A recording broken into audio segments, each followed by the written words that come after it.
Check पे रीत के फेक साइन करके। मैंने थोड़ी ना। बस सुननी, और झूठ बोल के तू मेरे प्यार और भरोसे की इंसल्ट कर रही है। तुझे पता है आज मुझे उनके सामने कितना शर्मिंदा होना पड़ा है। रीत ने मुझ पे बेईमानी और धोखेबाजी का इल्जाम लगाया है। रीत क्या सोचती है, इससे क्या फर्क पड़ता है आपको भैया? रीत से फर्क नहीं पड़ता, लेकिन कोई भी दुनिया में मुझे धोखेबाज या बेईमान समझेगा तो मुझे फर्क पड़ेगा। मैं जानता हूं कि तुमने रीत के साथ हमेशा गलत किया है। तुम्हारा जो मन में आया तुमने वही किया। तुम्हें लगता है कि रीत के पास कोई नहीं है, लेकिन अब और नहीं, अब मैं हूं। तो आगे सोच समझ के करना जो भी करोगे।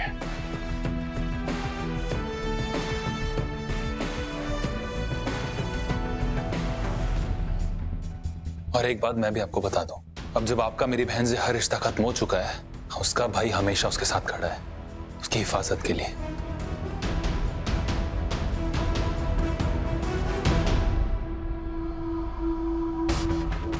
डोंट वरी भैया, हमने ना इन्हें कुछ गलत नहीं कहा।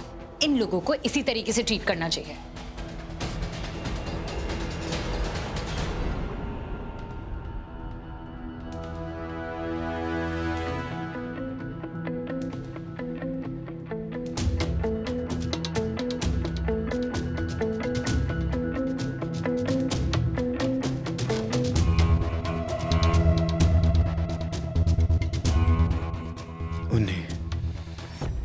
अरे मेरी सौगत कहा कि तूने ये जाली दस्तखत नहीं किए, क्योंकि मुझे अच्छी तरह से याद है 8वीं और 9वीं के स्कूल के रिपोर्ट कार्ड में तूने पापा के जाली दस्तखत किए थे ना? माँ मैं तभी तो फेल हो गया था।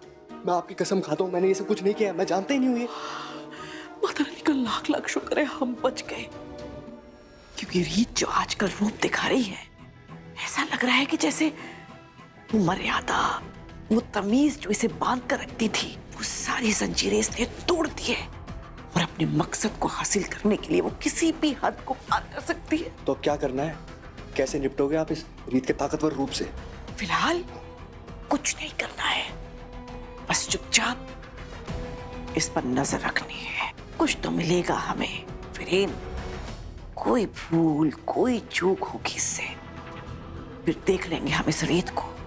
लेकिन अभी हमें मूक दर्शक बनकर रीत की बनाई इस फिल्म को देखते रहना है। हेलो, आपकी हिम्मत कैसी हुई मेरी पसंद की हुई कार को किसी और कस्टमर को बेच दी? मैंने आपको कहा था ना कि मैं पैसों का इंतजाम कर रही हूँ और तब तक आप मेरी कार को अपने शोरूम में रखोगे। मुझे नया कस्टमर मिल गया और वो 20% ज्यादा दे रहा था, तो हम तो कार उसे ही देंगे ना। आपने हम सर्वेंट्रीज के साथ बिल्कुल ठीक नहीं किया और आपको इस चीज की कीमत चुकानी पड़ेगी। Now you wait and watch.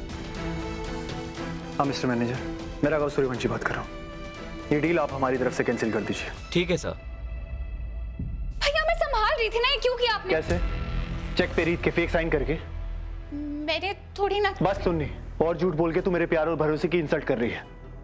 तुझे पता है आज मुझे उनके सामने कितना शर्मिंदा होना पड़ा है।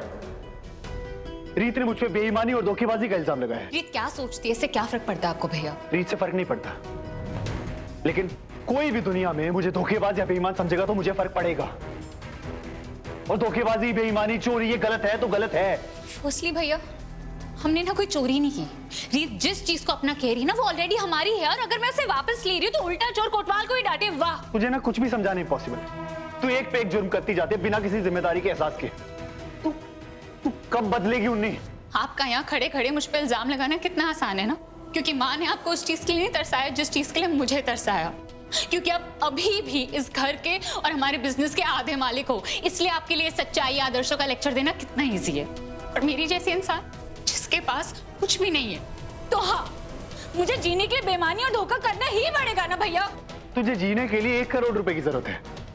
तेरा दिमाग खराब हो गया क्या? हाँ भैया, चाहिए मुझे पैसे, और आप नहीं बताओगे मुझे मेरे लिए क्या जरूरी है क्या नहीं। तुझे ये लगता है ना तेरे पास कुछ नहीं है, तो मैं अपनी 25% प्रॉपर्टी तेरे नाम करूंगा।